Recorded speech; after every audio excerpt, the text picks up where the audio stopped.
Kehamilan karya Tuti Nonka, narator Hanifah Abu Marzuki.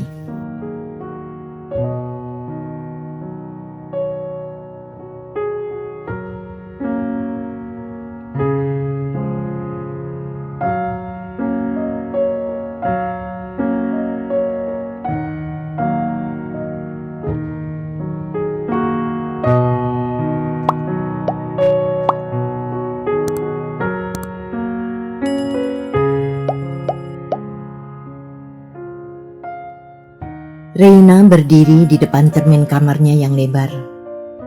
Seluruh bayangan dirinya tertampung di dalam cermin itu, dari ujung kepala hingga ke ujung kaki.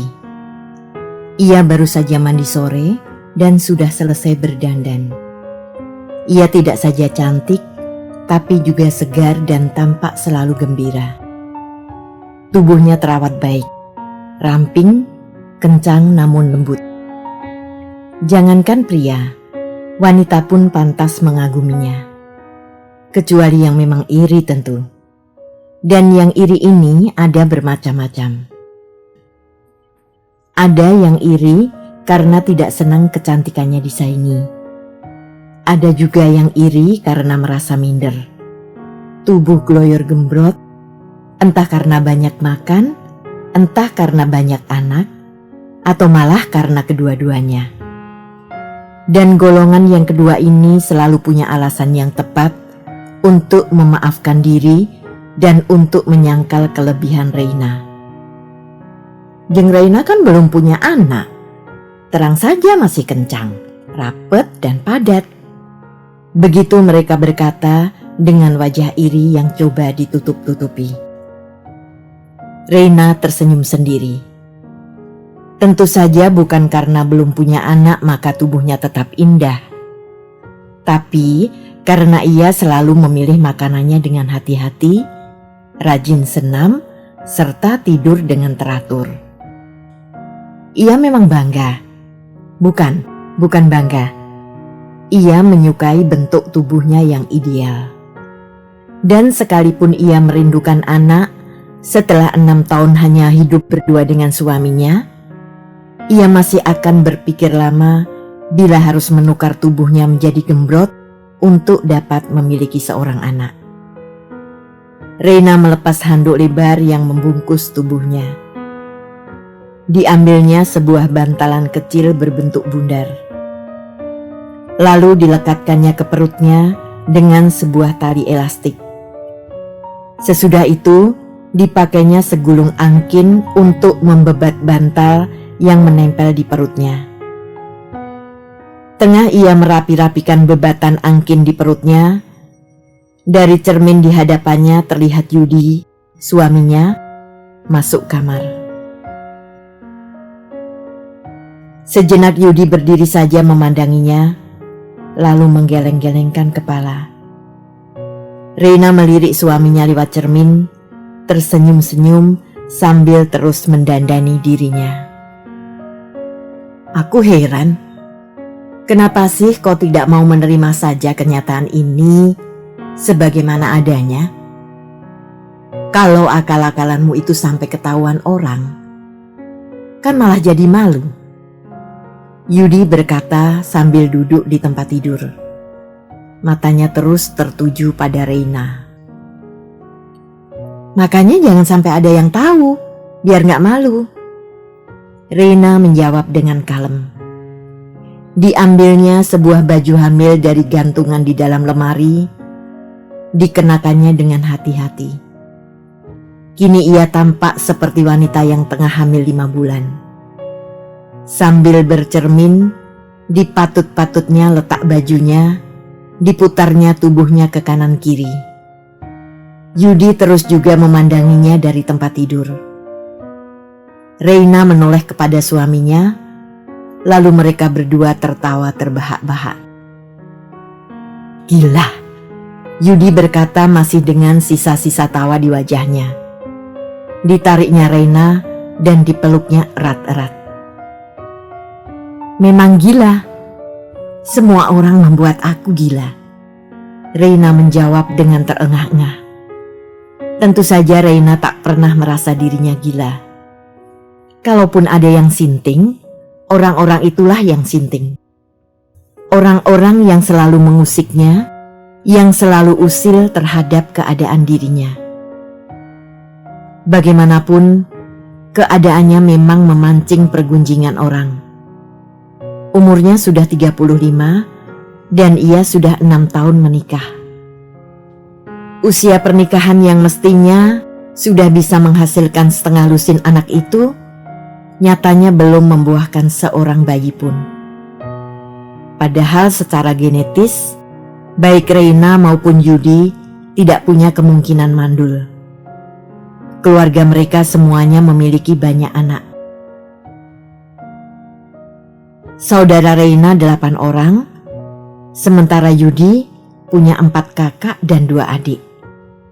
Dan semua saudara itu pun setelah menikah dengan mudah berbiak, menyumbangkan cucu-cucu dan keponakan-keponakan pada keluarga besar mereka. Reina sendiri, Yudi sendiri, dan juga saudara-saudaranya pun tidak pernah menyangka bahwa Reina dan Yudi akan sulit memperoleh anak. Keadaan yang menyimpang dari kelaziman itu kemudian mengundang bermacam-macam analisa yang bisa kedengaran benar, namun sering juga mengada-ada, bahkan menyakitkan hati.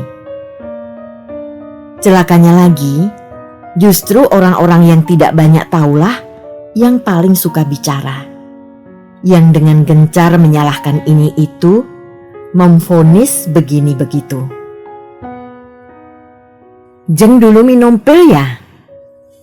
Sebetulnya nggak boleh loh. Rahim jadi kering tuh. Kok dulu nggak pakai kondom aja sih kalau memang belum pengen punya anak? Kan malah asik. Warna-warni. Tante Min berkata menyesali, walau kalimatnya yang terakhir diucapkan dengan terkikik-kikik. Dan masih ada selusin orang lagi yang memberikan komentar serupa Tante Min. Tidak termasuk soal kondomnya tentu. Padahal Reina minum pil setelah lebih dulu berkonsultasi dengan seorang dokter yang notabene lebih tahu tentang kesejahteraan rahim. Dan ia cuma 4 bulan menelannya. Waktu itu ia dan Yudi memang belum ingin punya anak. Ia sedang menghadapi ujian skripsi sarjananya, sementara Yudi baru melangkah setapak-setapak untuk merintis penghidupan mereka. Mereka merasa masih terlalu repot memelihara seorang bayi. Lebih dari itu, mereka ingin memadu kasih sepuas-puasnya terlebih dahulu, sebelum fisik dan perhatian Reina terbagi oleh susu, tangis, dan ompol bayi. Mereka masih ingin melanjutkan masa berpacaran mereka, yang kini tak lagi dibatasi oleh norma apapun. Masa kerinduan yang begitu lama akan kebebasan bercinta itu akan dibiarkan berlalu begitu saja? Dulu berciuman pun mereka lakukan dengan sembunyi-sembunyi serta was-was. Dan jam 10 malam adalah batas waktu kunjungan yang tidak boleh ditawar-tawar. Maka kini, setelah mereka boleh bersama-sama kapan saja, dan setelah mereka sah bercinta dengan membiarkan naluri kelelakian dan kewanitaan mereka bergetar, mengapa harus diakhiri cepat-cepat? Namun, ketika Reina menyadari menstruasinya lalu sering mundur dan tidak selancar biasanya, ia jadi was-was dan berhenti minum pil. Sesudah itu, menstruasinya kembali teratur, selalu tepat tanggal dan keluar dengan lancar. Begitu teraturnya, sampai-sampai tak pernah berhenti untuk memberi tanda tumbuhnya benih di dalam rahim. Dulu kau suka minum jamu galian singset ya? Aku dengar jamu itu bisa bikin peranakan jadi ciut. Memang tubuhmu tetap singset. Tapi apa gunanya kalau nggak bisa beranak? seorang sepupunya menemukan kambing hitam yang lain. Tentu saja Reina tidak percaya begitu saja.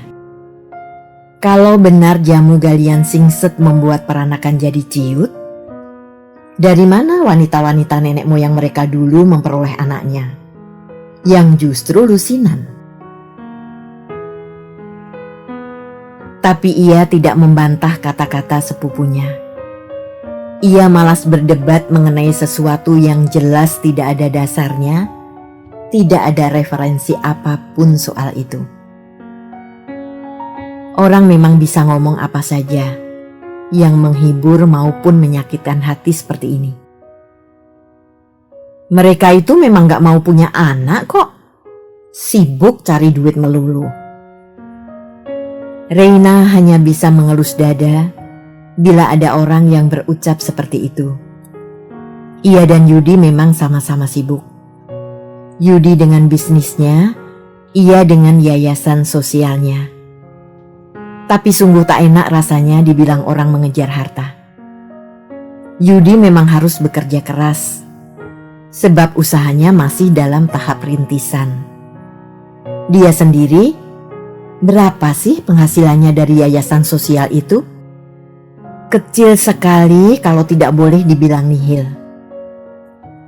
Mereka memang tinggal di lingkungan masyarakat yang masih kurang pendidikan. Dan masyarakat seperti itu sangat suka memperhatikan urusan tetangganya, dalam arti positif maupun negatif. Shh, kau lihat perempuan itu? Dia itu sudah lama sekali menikah, tapi belum punya anak. Oh ya? Sayang ya, padahal cantik begitu. Bisik-bisik seperti itu biasanya diucapkan dengan nada bergunjing. Seolah-olah bersimpati, padahal senang dan merasa dirinya menang. Seolah-olah menasihati, padahal hanya ingin menekankan betapa mereka lebih sempurna sebagai wanita. Mereka saling bersetuju pendapat betapa sedihnya tidak punya anak, betapa sepinya. Padahal Reina sendiri tidaklah semenderita seperti yang mereka bayangkan. Reina seringkali kesal, juga geli, melihat bagaimana wanita-wanita itu sangat prihatin akan keadaan dirinya. Seolah-olah dunianya sudah tamat. Seolah-olah ia tak mungkin lagi memiliki sesuatu yang berarti dalam hidupnya.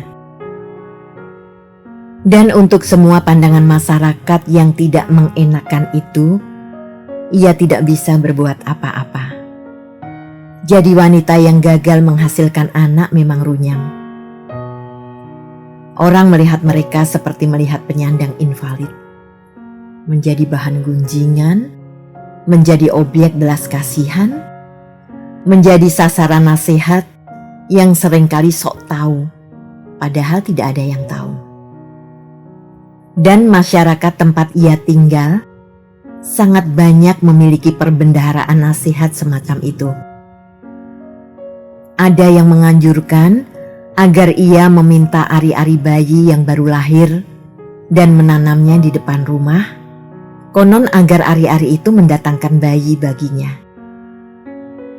Ada lagi yang mengatakan bahwa ia harus mengadakan selamatan dengan korban seekor kelinci yang dianggap sebagai lambang kesuburan. Namun yang lebih hebat lagi adalah ini. Anjuran agar ia dan suaminya melakukan hubungan 2 kali sehari, yaitu saat matahari terbit dan terbenam, dan harus di alam terbuka. Acara mitoni, peringatan 7 bulan bagi bayi dalam kandungan, juga selalu menjadi momen yang membawa bencana baginya. Ibu-ibu yang hadir pada acara itu akan beramai-ramai menggiringnya untuk mengikuti acara berbau mistik yang sangat bertentangan dengan akal dan rasionya yang sudah diasah di perguruan tinggi.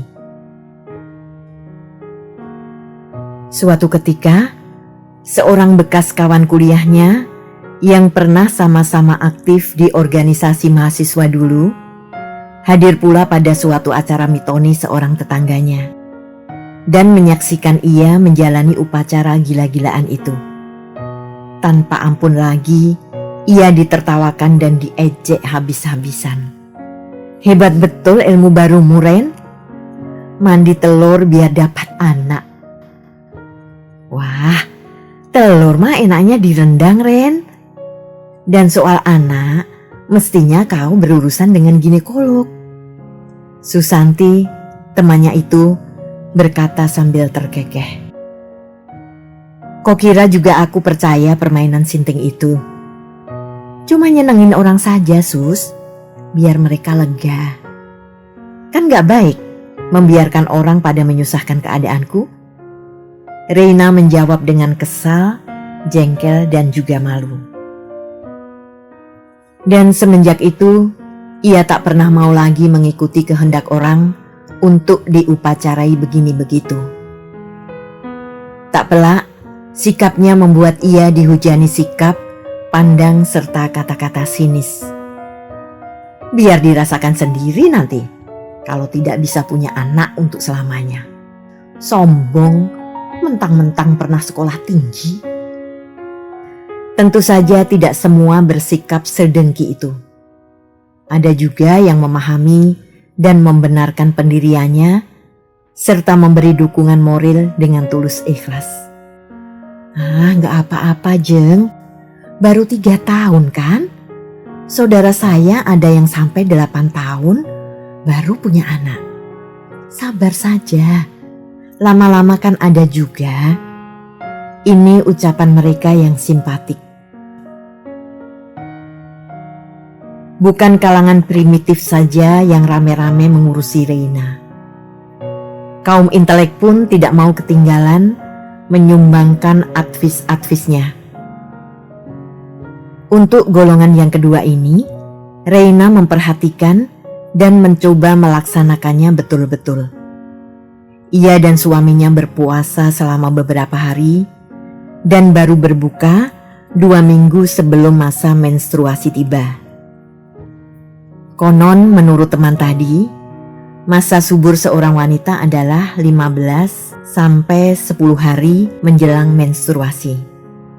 Sedangkan puasa dimaksudkan agar air mani suaminya terkumpul cukup banyak dan cukup pekat, sehingga jumlah sperma yang dikandungnya cukup untuk membuahi sel telur yang ada di rahimnya.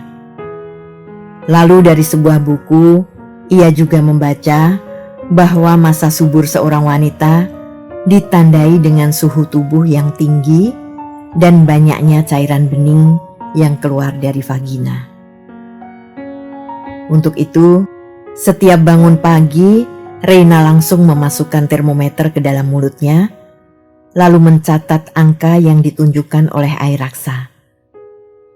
Juga ia lebih rajin memperhatikan tubuhnya dan mencatat saat ia paling banyak mengeluarkan lendir bening.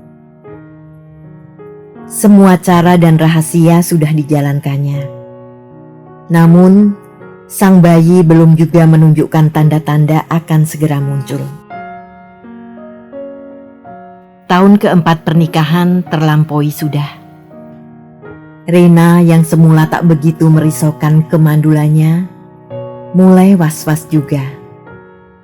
Akhirnya, ia dan Yudi sepakat untuk memeriksakan diri ke dokter ahli kandungan.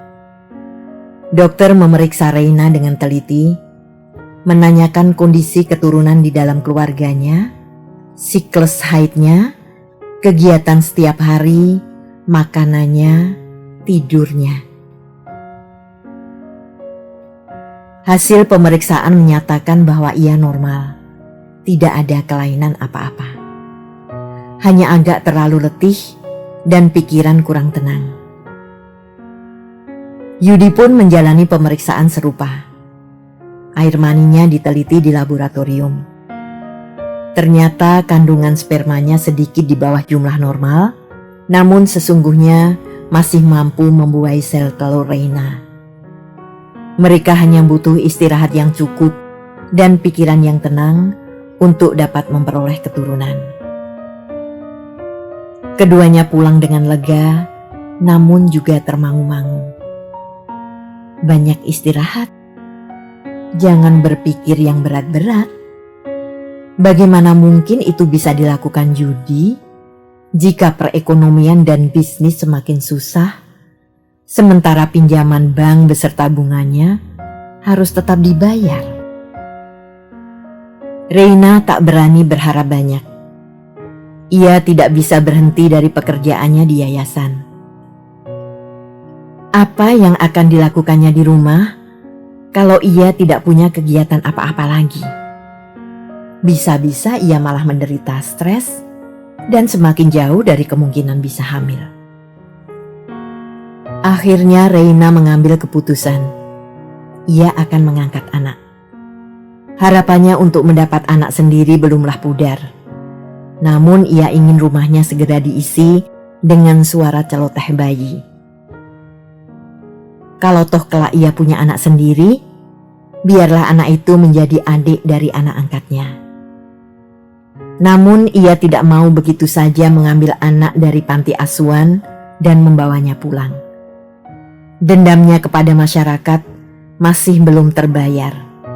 Dan sekarang ia ingin balas mempermainkan mereka.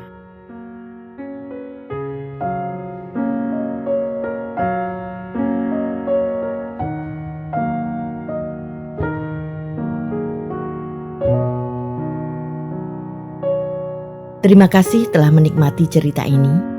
Tuliskan saran atau komentar di bawah untuk memperbaiki channel ini. Jangan lupa tekan tombol subscribe, like, and share.